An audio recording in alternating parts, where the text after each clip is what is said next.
en esta tertulia de miércoles 9 de agosto de 2023. Estamos con Oscar Sarlo, Desiree Pagliarini, Agustín Iturralde y Teresa Herrera. Vamos al segundo tema que tenemos para discutir hoy con ustedes. Un ex policía de 29 años fue imputado esta semana por la muerte de Natalia Lagos, catalogada como femicidio. Este hombre entró el miércoles pasado de madrugada en la casa de Natalia en Parque del Plata. En esa vivienda estaban ella y el amigo de 24 años que se había quedado para cuidarla, ante el temor que la joven tenía hacia su expareja. Una vez allí, el hombre agredió a ambos con un arma blanca y se llevó a la fuerza a Natalia. Sobre las 2 de la mañana, el vehículo en el que viajaban chocó en el peaje de Soca, sobre la Ruta 8. La mujer murió y el hombre resultó con varias lesiones. Hablando con Subrayado, el fiscal de la causa, Ignacio Montes de Oca, señaló que los indicios demuestran que la intención del conductor era claramente impactar contra el peaje. Entendemos que no fue un simple siniestro de tránsito, no fue un simple accidente, sino que tuvo la intención de impactar de esa forma violenta contra la barrera del peaje y de ese modo darle muerte a su expareja. Y teniendo en cuenta que existían antecedentes de violencia doméstica, se daban las circunstancias que prevé el Código Penal para configurar el delito de femicidio. Como decía el fiscal, el hombre tenía otro antecedente de violencia doméstica por el cual había sido dado de baja de la policía. En este caso también contaba con una restricción de acercamiento a Natalia, pero ninguna de las partes tenía tobillera que pudiera monitorear la situación en tiempo real. La hermana de la víctima dijo, hablando con El Observador, que el imputado golpeaba a Natalia e incluso la amenazaba con matar a su hermana menor y a su padre. Ayer tuvo lugar una manifestación convocada por familiares de la víctima que reclaman que al hombre se le asigne la pena máxima prevista para delitos de femicidio. Una amiga de Natalia hablaba así con los informativos. La justicia no le dio importancia en ese momento y ahora ya es tarde. Querían esperar 180 días por una tobillera. No existe.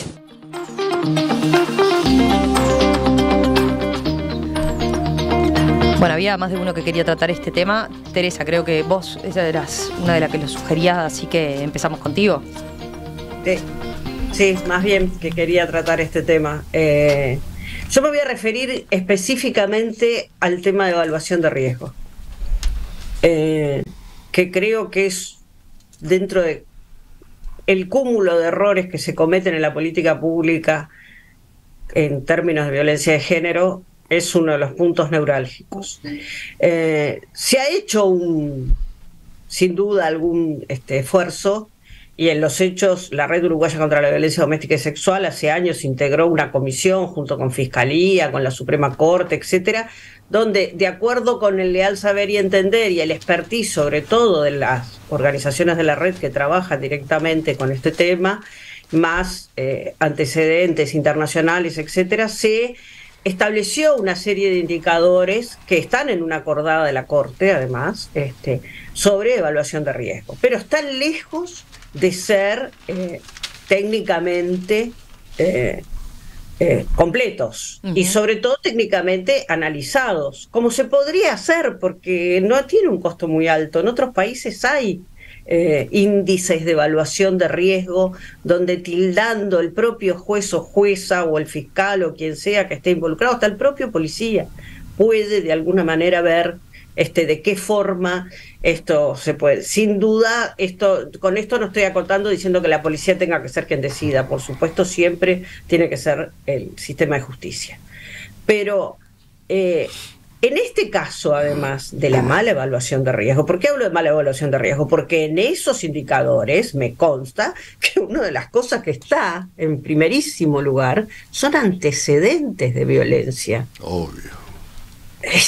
Entonces, y a ver, no es creíble, no es verosímil que con la tecnología que tenemos hoy en día, sí, ese dato hubiera escapado. Los operadores de justicia que intervinieron no puedan tomar conocimiento. Entonces yo creo que esto amerita además una investigación concreta. Sí. De por qué no se tuvieron en cuenta esos antecedentes, porque con esos antecedentes, otra que una tobillera, el señor es reincidente, ya tiene que ir a justicia penal directamente. Entonces, o bueno, Digo, tiene que ir a justicia penal porque hoy en día seguimos sin aplicar realmente como se debe la 19.580. Si no, tendría que dentro de la 19.580 tener estas concepciones, tener este tipo de penalización. Entonces, ahí acá hay una omisión de justicia impresionante, brutal, que a mí por lo menos me tiene indignada y me consta que es mucha la gente que está con esta misma indignación, porque siempre decimos que las muertes de las mujeres son evitables. Bueno, esto es la cabal demostración de que estas muertes son evitables. Veía, hablando de omisión del Estado de por medio, hoy el diario El País consigna que, por ejemplo, los abogados de la familia de Natalia están estudiando los antecedentes y están estudiando, analizando la documentación para determinar si existió o no omisión del Estado, luego de que la joven efectivamente denunciara haber sido golpeada, denunciara la situación de violencia y teniendo en cuenta, entre otras cosas, los antecedentes que sí, y quiero decir algo más, Romina. Yo creo que se quedó. No puedo decir que el jefe de policía de Canelones miente, pero ni que otros operadores de justicia mienten, pero claramente dijeron alegremente en los medios de comunicación, no tenía antecedentes, el señor Entonces digo, ¿los periodistas se enteran primero que el jefe de policía que tenía antecedentes? Deciré. Bueno, fuertísimo, ¿no? Fuertísimo. Muy fuerte, además, esta familia, bueno, desgraciadamente ha sido tocada de distintas maneras por la desgracia. El hermano, sí, que también fue público, ¿no? De verdad que la madre también, o sea, muy lamentable. Realmente, lo primero es empatizar con la familia y decir que lo lamento mucho, teniendo la oportunidad de tener un micrófono enfrente, decir que lo lamento mucho. Después, lo que yo veo, porque ya sabemos, para no ser reiterativos, ya sabemos que la implementación de la 19.580, o sea, de la ley de violencia basada en género hacia la mujer, tiene miles de dificultades. O sea, la implementación ha sido difícil, no hubo presupuesto, el presupuesto sigue siendo insuficiente, por más que en este periodo se dotó de presupuesto, que cuando se creó la ley directamente no tenía nada, sigue siendo insuficiente la preparación que hay dentro del sistema judicial para entender el mecanismo y el funcionamiento de la ley.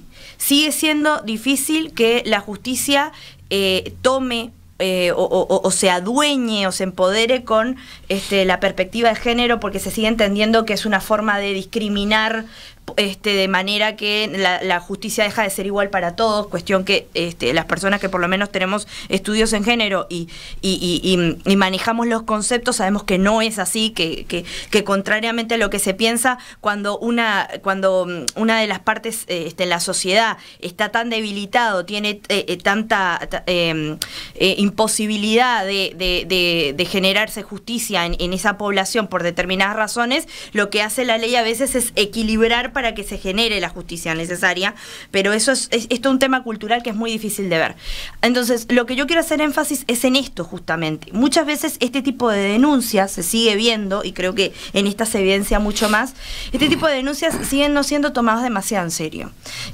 No se entiende, o por lo menos no se visualiza de una manera tan directa, que los agresores lo primero que hacen es esta cuestión de, bueno, te pego hoy, te pego un poco mañana, te digo que sos mía, te siento como una posesión, y de ahí al femicidio es nada. O sea, son 2 pasitos.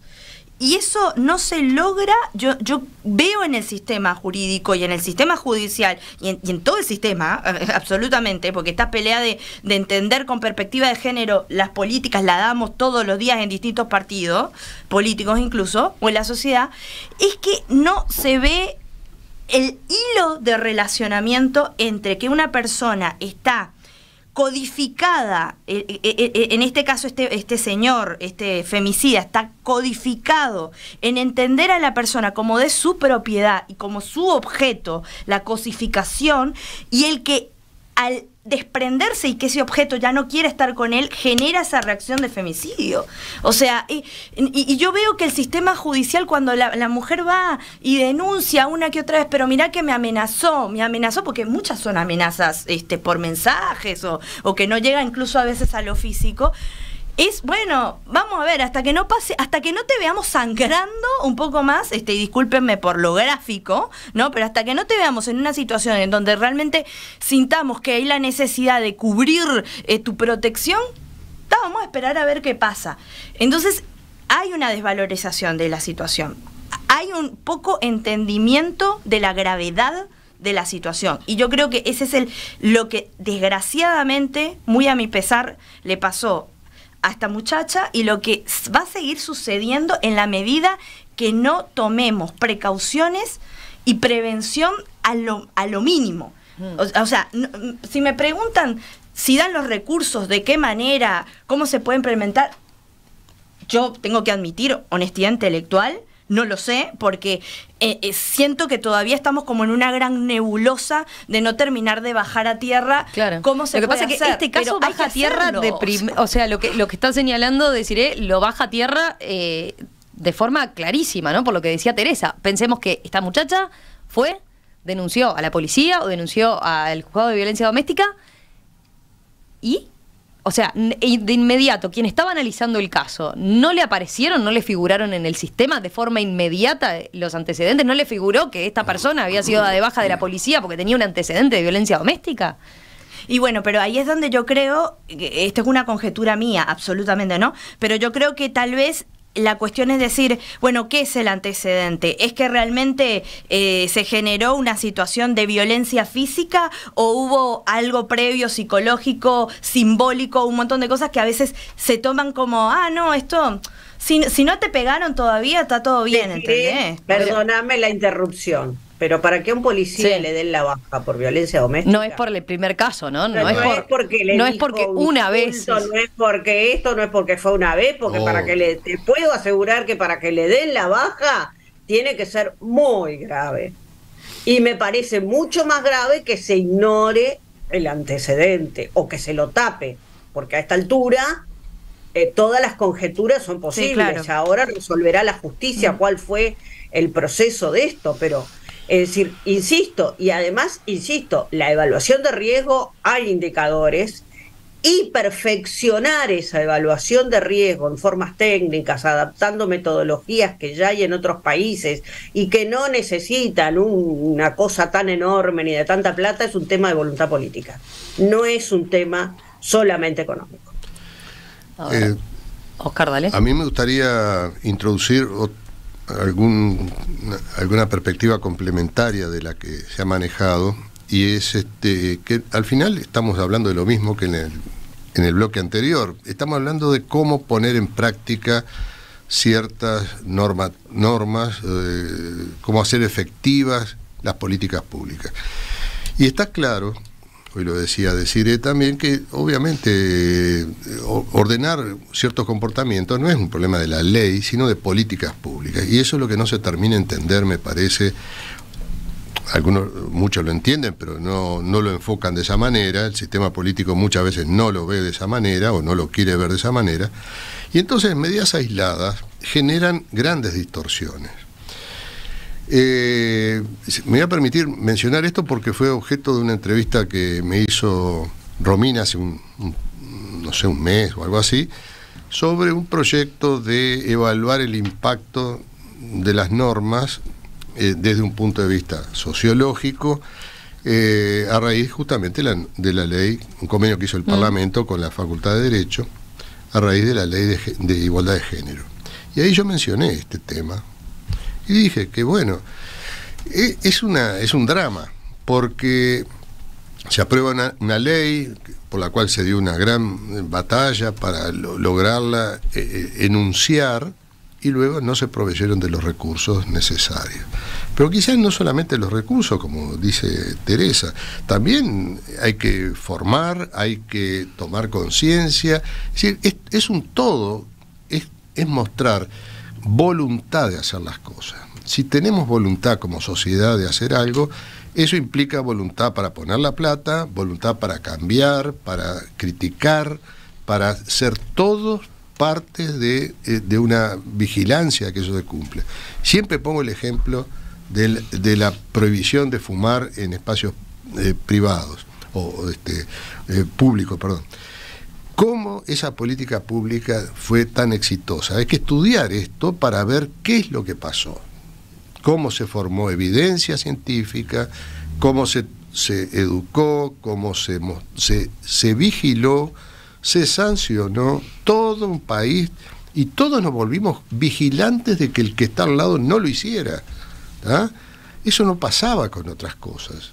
La gente no tiene el hábito de criticar al que viola una norma, por ejemplo la del tránsito. Nadie dice, está pasándote de velocidad. No lo hacemos. No vamos a denunciar. Saqué una foto que alguien violó la... No nos interesa. Tenemos que tener esa cosa colectiva porque de las normas nos tenemos que hacer cargo toda la sociedad. No es un problema de los controladores, de la policía, de los jueces.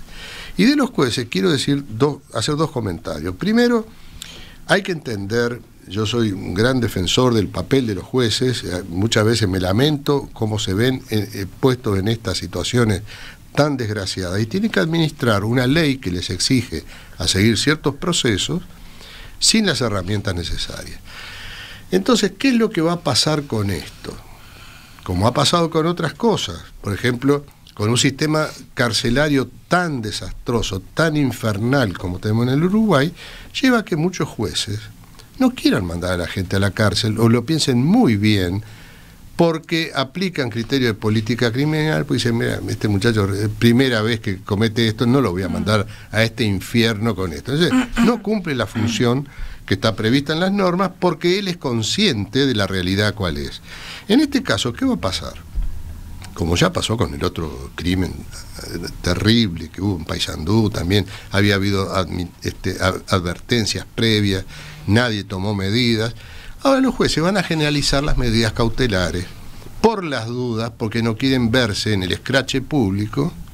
¿Y esto qué hace? Agravar más todavía los efectos de una ley mal diseñada, una política pública mal diseñada. Esto es gravísimo porque fuerza a los jueces a defender su ámbito de trabajo, porque no pueden manejar estas cosas con esta gravedad. Fíjate, todo lo que hemos visto que pasó antes y nadie reaccionó. La policía lo despide y punto. No, tendría que haberle iniciado una denuncia por lo que hizo y haber tratado de que que se tratara y todo lo demás. Entonces, esto es gravísimo por las consecuencias institucionales que tiene. Esto tiende a que algunos... Sí. Perdón, Oscar, discúlpame que te interrumpa y con todo el respeto a tu labor profesional como abogado. Primero, la ley la 19.580 no es la ley de igualdad de género, la ley de igualdad de género es otra. Esta ley es la ley de violencia basada en género hacia la mujer. Sí.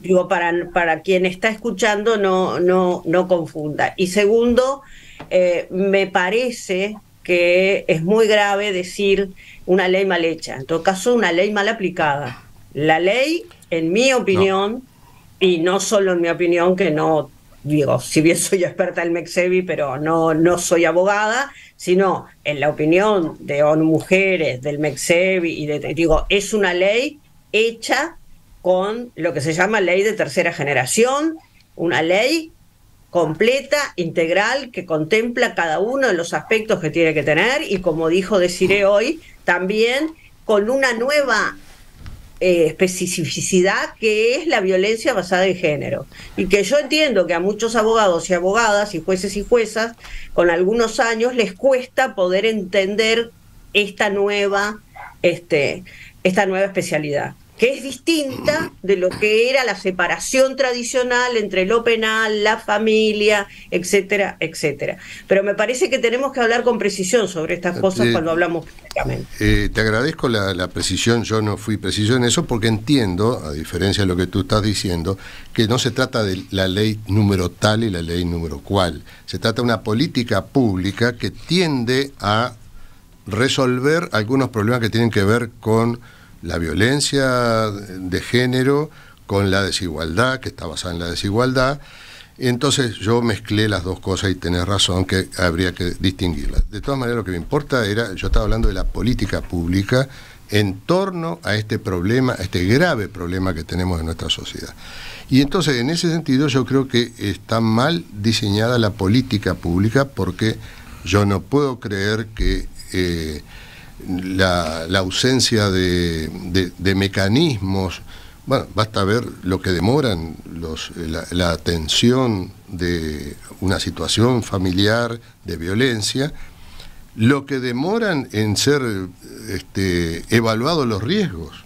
O sea, la entrevista con el equipo técnico demoran meses. Y eso no puede ser.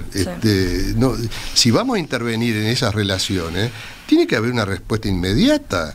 Porque, como dice Desiree, la línea que separa una situación de otra o un agravamiento, hay que hacerse cargo de que eso tiene que respuestas inmediatas, y no las hay. No las hay. Demoran meses en darte la hora para una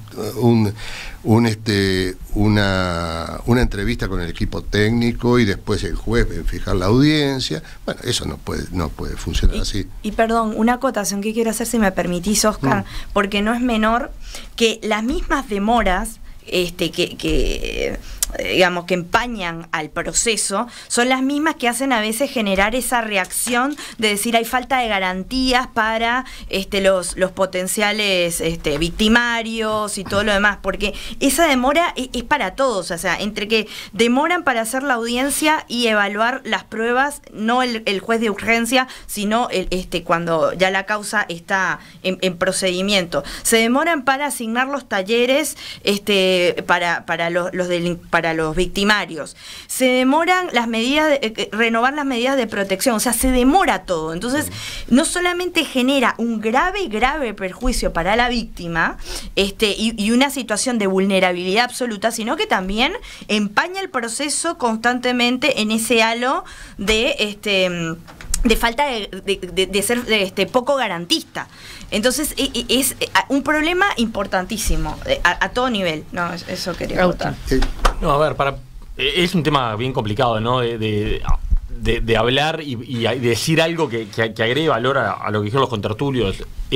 Acá hay algo que falló. La verdad, es un tema que yo no lo trabajo de cerca, obviamente sigo las noticias. Hay algo que falló feo acá, ¿no? Hay algo de todo el relato, es realmente espeluznante de cómo en ningún momento se logró frenar esto, que una vez que sucede la tragedia y todos nos entramos en los detalles, es bueno, pero esto es realmente, hay una falla. Yo no sé si es del sistema judicial, no sé si es de la policía, no sé si es la aplicación de la ley, no entro ahí, pero no es una cosa, por las características, la violencia doméstica, la violencia de género, es muy difícil de trabajar y puede haber circunstancias que siempre son difíciles de prever. Ahora, este tipo de relatos como el que estamos escuchando, la verdad, cuesta muchísimo creer que con la voluntad política y si se hubieran hecho las cosas bien, yo tiendo a pensar que acá justifica investigaciones administrativas en algunos de las instituciones. A ver, ¿por qué no se actuó? ¿Por qué esta persona, bueno, te dice Teresa, para que te den bajo un policía realmente, bueno, ¿por qué esta persona? No es el primer caso, ¿no? Le sacan primero el arma, pero para que le den de baja, efectivamente tiene que pasar notoriamente varias situaciones. No es que tenía una orden de restricción, no es que le hayan sacado el arma, es que le habían dado la baja. Claro. Realmente, ¿cómo llegamos hasta acá? Y bueno, yo capaz que me gustaría pensar que hubo una responsabilidad concreta de una persona, porque si no, realmente esto es mucho más grave, ¿no? Que este tipo de casos, con la importancia que viene dando el tema, con los recursos que siempre son insuficientes, pero si alguien diga, no podemos frenar un caso como este, realmente deja a uno muy preocupado. No es tampoco la primera vez, ¿no? Hay varias veces que después con el diario del lunes decimos cómo esta mujer había pasado por esto, denunció esto, pasó por tantas instituciones del Estado y en ningún caso se pudo actuar. Pero Romina, y que este caso, perdón que me permitíme, Teresa, que este caso es grave, o sea, es como grotesco, ¿no? Es el caso más evidente, más grotesco, más fuerte. Pero hay casos que no son tan fuertes y ahí un poco lo que yo quería... que capaz que se entendió mal o no me expliqué bien en lo anterior, que yo decía, bueno, en este caso se dio de baja al policía, bueno, seguramente sí, la situación tuvo que haber sido grave para darlo de baja, pero y las situaciones que no son tan no sé, vamos a decir que se perciben tan fácilmente y que igual son violencia y que igual el paso al femicidio puede ser en una fina línea, no sé, casos de violencia psicológica, violencia verbal, violencia económica, que también llevan al femicidio, que eso es un hilo conductor que tampoco se termina de entender, que ese tipo de casos se van potenciando y pueden llegar fácilmente al femicidio también, y no son tan fáciles de evidenciar. Y si nuestro sistema ni siquiera está preparado para los casos grotescos y los casos que son más fuertes, imagínense para los casos que son más sutiles. A mí me deja muy preocupada, altamente preocupada, porque no solamente está fallando la parte de riesgo, está fallando toda la prevención a todo nivel. Nadie se dio cuenta, nadie pudo denunciar, nadie pudo poner eso sobre el tapete y tratar de investigarlo. Nadie. ¿Cuántas las personas que trabajamos esto desde colateralmente, porque yo ya no lo ejerzo, pero colateralmente lo sé también, de que a la mujer se le pide de declaración 100 veces porque no hay cruce de información entre los juzgados? A veces hay una situación en el juzgado de familia porque hay un menor presente y la mujer está en un juzgado de violencia y no se cruza la información, no hay un sistema informatizado completo. Todas esas cosas hacen a la prevención. Y mientras no tomemos conciencia de la magnitud que es, esto va a seguir pasando y que nos vamos a seguir dando golpes de pecho, pero no cambia nada realmente en los hechos. A mí me preocupa mucho. Yo quiero insistir en una cosa que tiene que ver con la sensibilización y la capacitación. A ver, la ley 19.580 dice muy claro que este tema tiene que ser estudiado en todos los niveles de la educación. Soy reiterativa, me habrán oído decir esto cientos de veces. Y lo voy a seguir diciendo y lo vamos a seguir diciendo en la medida en que esto no se implemente. Y esto se tiene que implementar desde jardinera hasta la universidad. No puede ser que salgan abogados y abogadas de la universidad que después se vuelven jueces, juezas, fiscales, que no conozcan esta temática, que la conozcan si tuvieron la suerte de que algún profesor o profesora se le ocurrió que tenía que darlo, o si estuvieron en algún posgrado que entra y que empieza y termina dentro de la facultad. No puede ser que los médicos y las médicas no lo sepan, no puede, es decir, no, es la principal causa de muerte violenta de las mujeres esto. Sí, entonces digo, a ver, bueno, yo en facultad no lo vi, a mí no me dieron este tema. Entonces, no, claro que no te lo dieron. Y si te lo dieron, y alguna gente se lo pueden haber dado porque hubo algún profesor o profesora que se le ocurrió que estaba bueno, o porque en algún momento hubo algún posgrado o algún diploma o alguna especialización, qué sé yo, pero que van y vienen. Entonces, digo, y la propia facultad no cumple la ley.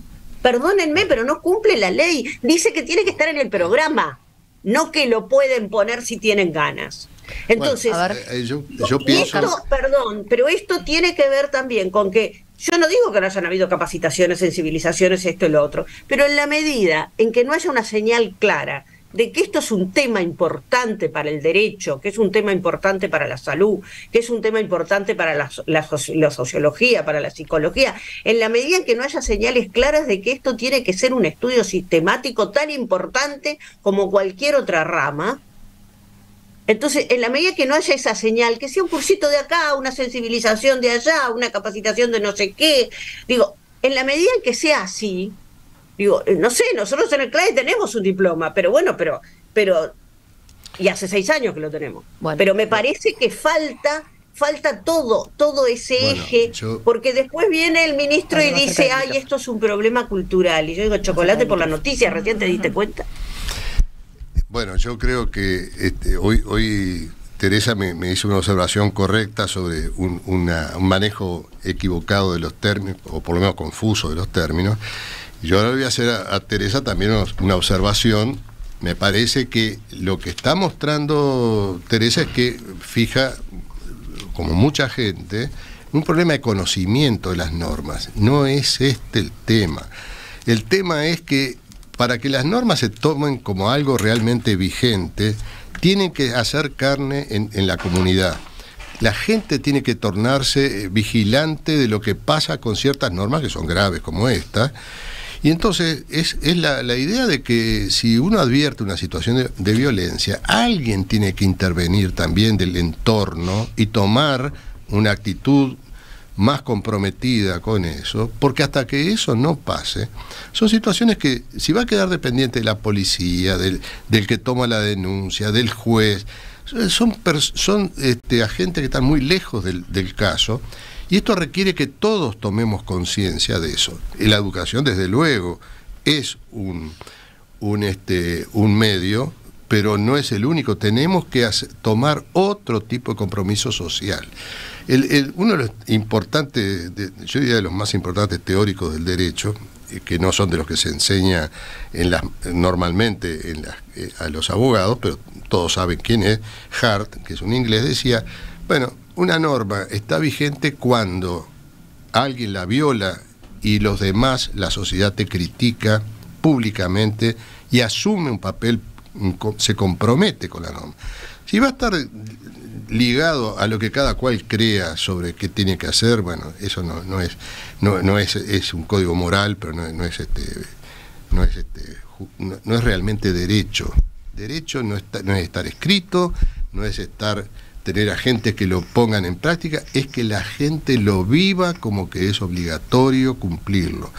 Y estamos lejos de eso. Hoy cuando Desiree hablaba del tema de la seguridad en el tránsito, yo me acuerdo que efectivamente la enseñanza está cambiando algo. Yo saco 2x3, saco a mis nietos, aprovecho a recordarlo a mis queridos, algunos de mis nietos, que son Alfonso, Ana y Antonio, los siento en el asiento de atrás que tiene las sillitas, y si yo no me pongo el cinturón, me gritan de atrás, no te ataste. Y desde chiquito, quiere decir que la educación viene cumpliendo ese papel, pero eso es muy largo, es un proceso muy largo, y yo creo que tenemos que hacer algo más que con campañas que digan, si usted advierte una situación de violencia, tiene que denunciar, si siente gritos en los vecinos, denuncie, haga, o alguna otra forma que no sea recurrir a la policía, ¿verdad?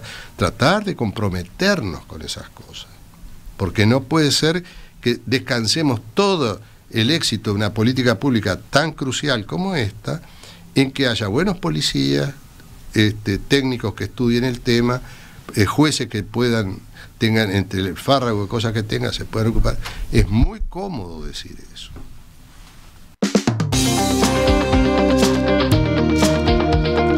Desiree Pagliarini, Agustín Iturralde, Teresa Herrera, Óscar Sarlo, gracias, gracias a los cuatro, nos reencontramos en los próximos días. Bueno, sí, esperemos que sí. Nos vemos pronto. Nos vemos.